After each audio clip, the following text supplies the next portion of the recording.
Hey everyone, welcome back. Today we're going to be opening up a box of 1991 Leaf. Pretty big box, all right. Not a very valuable set. So basically, we're going to be looking for some Hall of Famers. We're looking for our main dudes. We're going to be looking for Nolan Ryan, Frank Thomas. So we're definitely looking for Frank in this set. It's a big set of cards. It's it sucks about the junk wax era is like these packs just look, the big packs, like awesome, right? I feel like you're about to get something amazing, and then they just overproduce them. But in any case, let's go ahead and just break in. Oh, like I said, always trusty dusty penny sleeves, top loaders. Probably not going to be using those right now, but yeah, there's always a puzzle piece in here. These are the chrome ones. It's like Don Russ owns Leaf, so they always do that. They lost their rights to the gum back in the day, so they had to do that. So we'll get that out of here. So looking for Hall of Famers, looking for Randy Johnson, looking for, oh, there's Billy Ripken. If this was a different set, might be worth something.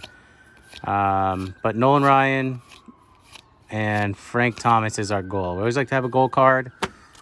Makes this a little bit more interesting when opening these packs, if we can get those. And a lot of these things, like I said, we're going to be putting up on eBay. If you're new to the channel, welcome. Thanks for joining us. We're going to be doing a lot of these. Oh, there's one of the inserts right there. Will Cordero, gold Leaf card. So these were those inserts in that. Maybe we can get a Nolan Ryan like this.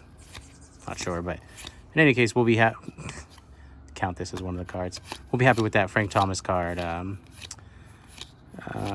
But yeah, so if you're new to the channel, thanks for joining us. We do a lot of box breaks on this channel. A lot of junk wax era, of course, because we can get our fix more often that way. But of course, we work in a lot of pricier boxes. We just try to keep it so that we can do almost daily content while still finding our hits. We did a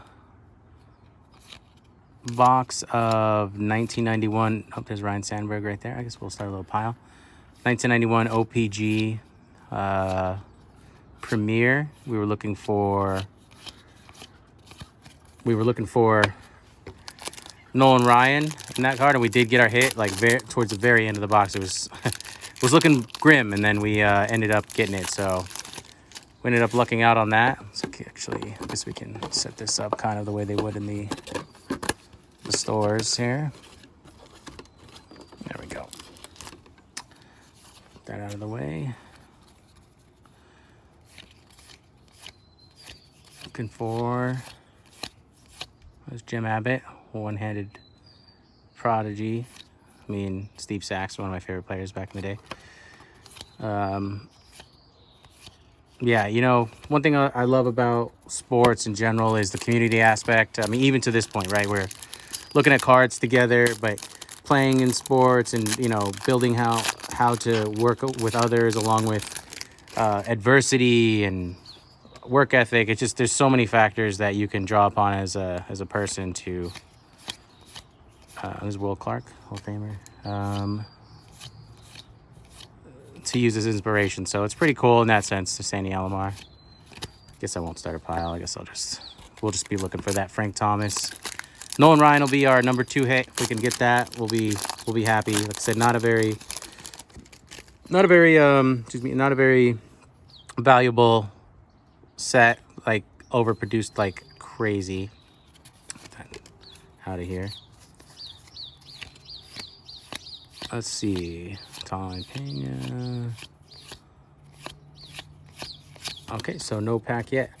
So been a couple videos, but just a reminder. So AAAD stands for Athletes Against Anxiety and Depression.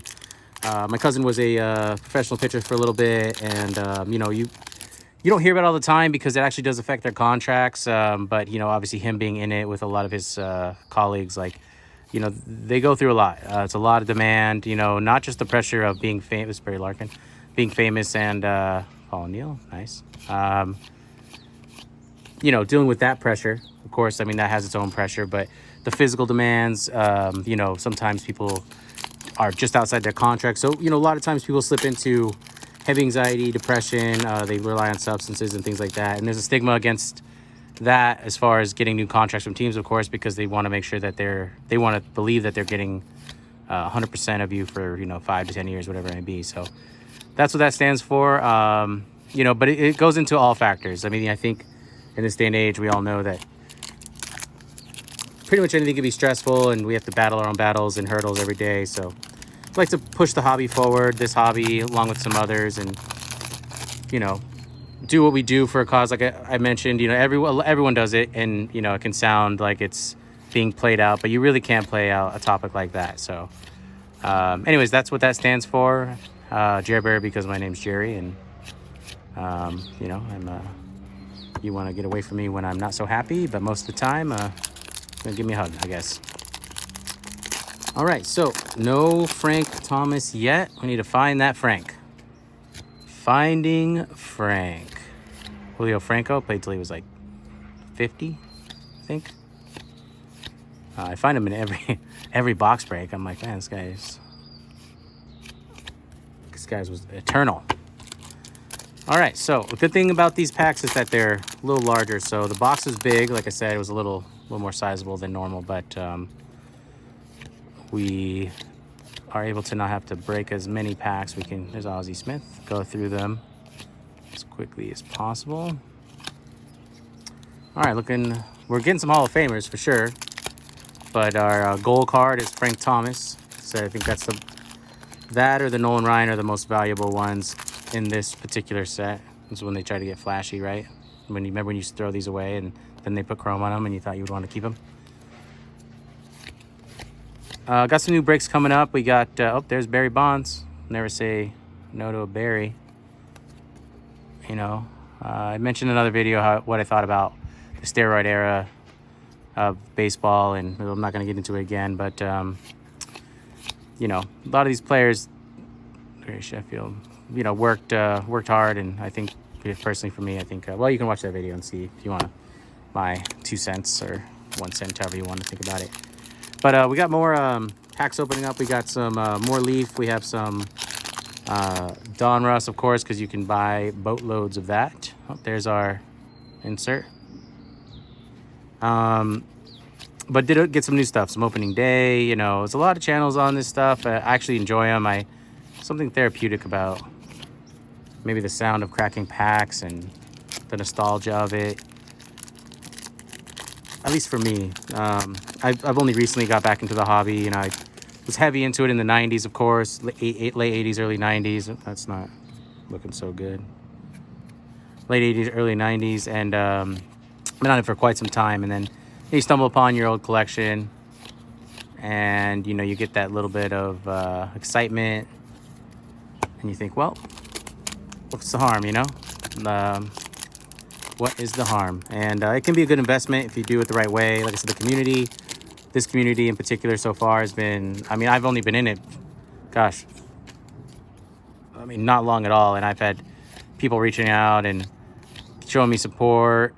It's pretty cool. I think that a lot of collectors, and any collectors, Pokemon or basketball, baseball, wired pretty similarly. So that's nice. Still no Frank. Looking for Frank. I guess we can try to put this together one day. Got nothing but time right now. If you look at the timestamp on this video, you'd know why. I think most of America and the world has got plenty of time at the moment, which is another reason why this has been possible for us to kind of dig into these channels. And I'm sorry, let me just pull out these stacks so you can see the size of the packs here. Get a little bit more serious about the hobby and sharing it, together. Let's see, looking for Frank. It's Ruben Sierra. There's our other card. It's too bad. I think I mentioned in another video, I stumbled upon some basketball cards I used to collect, and obviously as an adult, there's another insert. You think, oh, 30-year-old card, and John Smoltz right there. That's a good one. We like John Smoltz cards. Let's see, about 3 years into his career. got some Eric cards of his, kind of nice. But you think, oh, 30-year-old card, David Justice must have some value. You know, I was pretty meticulous as a kid. Some of the cards were definitely just, I don't know what I was doing with them. But and you're like, oh, then maybe there's some value, you know, and there's some big names and some Hall of Famers, and you kind of dig in a little bit and you realize, oh, they, you know, when you're a kid, you don't know this, but they produce so many that you're just like, oh, well, they're still nice to look at. So we're kind of cut. But I think the positive in that, like, you know, is that Jose Canseco, you can, you know, when you make things too rare, especially when it's, you know, it was a kid's hobby a lot of the years. You know, they're not getting a collection, not building a hit. So, you know, a lot of us were able to get pretty cool players often, and I think that, you know, there's Larry Walker. That was a good thing about the hobby. So Kirk Gibson, one of my favorite players. I think a lot of LA people like him.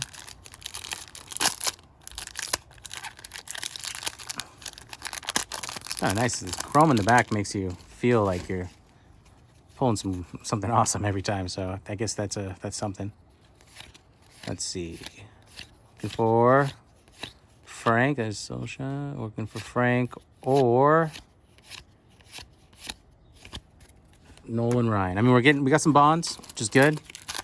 Some Hall of Famers in both decks. I know that I've done this weird little pile here. I guess it's more apt for certain cards, but you know, we go through these afterwards, and then we end up. Okay, see some damage there. It's like either they're deep in the packs, maybe it's during the packing process. So you wonder how it happens. But John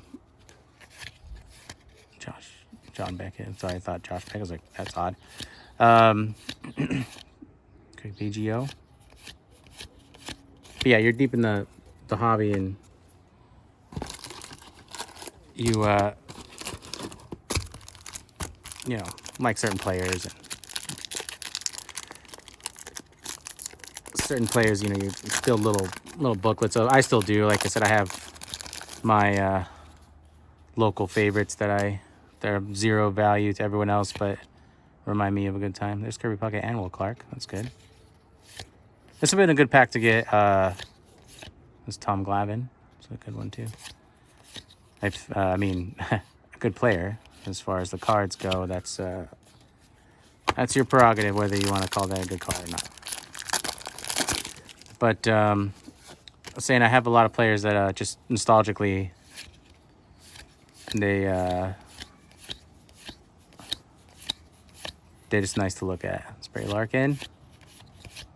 Paul O'Neill. Okay, so getting some good cards, some cool cards. Got a pretty good deal on this box. I found it online. Maybe I should rip them like that. That was pretty nice. I got a baseball card lot online for pretty cheap. About, I think it was just under $10 per box, including one OPG. So, you know, some of the box are winners and losers, but we'll be opening a lot of junk wax and a lot of these packs, trying to find specific cards, finish out some collections. I mean, why not, right? There's Reggie Sanders.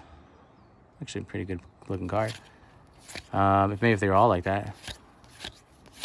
But no Frank. Maybe Frank's just in Series 2, which would maybe make sense, and I don't remember. I do have Series 2 of this, which we'll follow up this video with, so we can continue the quest if I'm not looking in the right one. And in any case, we can still find Nolan Ryan, right? So there's Gary Sheffield again.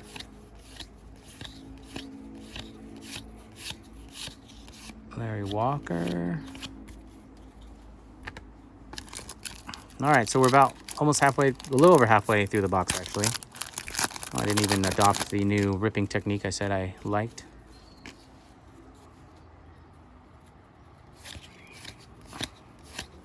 Jim Abbott again, Steve Sachs. I think we these sequenced pretty well. I think we saw that. Yeah, I think we saw that setup earlier, but could be mistaken. You know, what would happen is they would sequence cards. I know we talk about a lot, but in certain, I mean, these are foil, so hard to search. And honestly, I don't think anyone would want to search these packs, so it wouldn't really matter. But in more expensive card boxes, if you could find out who was on the top or the bottom of a mini pack, you would basically know exactly who was in the pack. So what people would do is they'd buy multiple boxes, and then they would search them and then pull the packs that they knew the cards they wanted were in, and then repack the boxes with only the packs they knew did not. So you could buy a full box, then they shrink wrap it. You could buy a full box and not get one hit, nothing but commons for the most part. So once, a lot of the card manufacturers found out about that, early mid-90s, they started randomly packing the boxes and cards and packs, which is great. So okay, let's see. Mike Mussina, that's a good one. I think that might be the best card so far. Maybe the Bonds. John Schmaltz again. David Justice again. Like, my instinct is to put him in that pile. Molly Joyner, but I know if I start doing that, then this video is gonna be a little longer than I want. What a lackluster looking card, huh? Jose Canseco. It's funny, I was in New York. I went to Yankee Stadium right before they transitioned stadiums. You want to go see where Babe and Ted Williams and everyone played and feel the energy, and it was nice. And I think there was a lot of people, they were still pretty upset about that book that came out from Jose, and you can, definitely New Yorkers wear their emotions on their sleeves, which is nice. In LA here, I'm being guilty as well. I think we beat around the bush a little bit. We're trying to get to a topic, but there's a subtle nuance and balance to everything, right? As far as how we wear our emotions. What is this? Interesting. It's like got the serrated edge. Was it like miscut or the bottom of the... That's interesting. I haven't seen that yet. Okay, so no Frank still on this box, or no Nolan Ryan. 2 packs left. So these are the packs. Frank's in here, Nolan Ryan's in here. So let's go ahead and pull Nolan out of here. Let's get him in a penny sleeve. That was Ricky Henderson. That's actually one of the more valuable cards in this box. So when I say more valuable, I mean not going to cover the cost of the box, but maybe halfway there. All right, but we're still... Nolan Ryan's going to be a couple cards from here. Oh, sorry, I meant the next pack is going to have Nolan Ryan and Frank Thomas. All right, last pack. And I never once adopted that new ripping style. Every time I open one, I think, oh, remember that thing you said earlier? All right. Craig Biggio, Jay Buhner, Paul Gibson. There's Ricky Henderson again, so maybe the couple of them covered us. Good looking out, Ricky. Okay, Mark Portugal. So we did not get our hits. That's the break sometimes, and honestly, we like that. It's randomly packed. Once again, any support, subscribe to the channel, helpful. Once again, if you want to check out any of the other AAAD members, we're doing different breaks all over. Stay safe. Thanks for joining us. Bye-bye.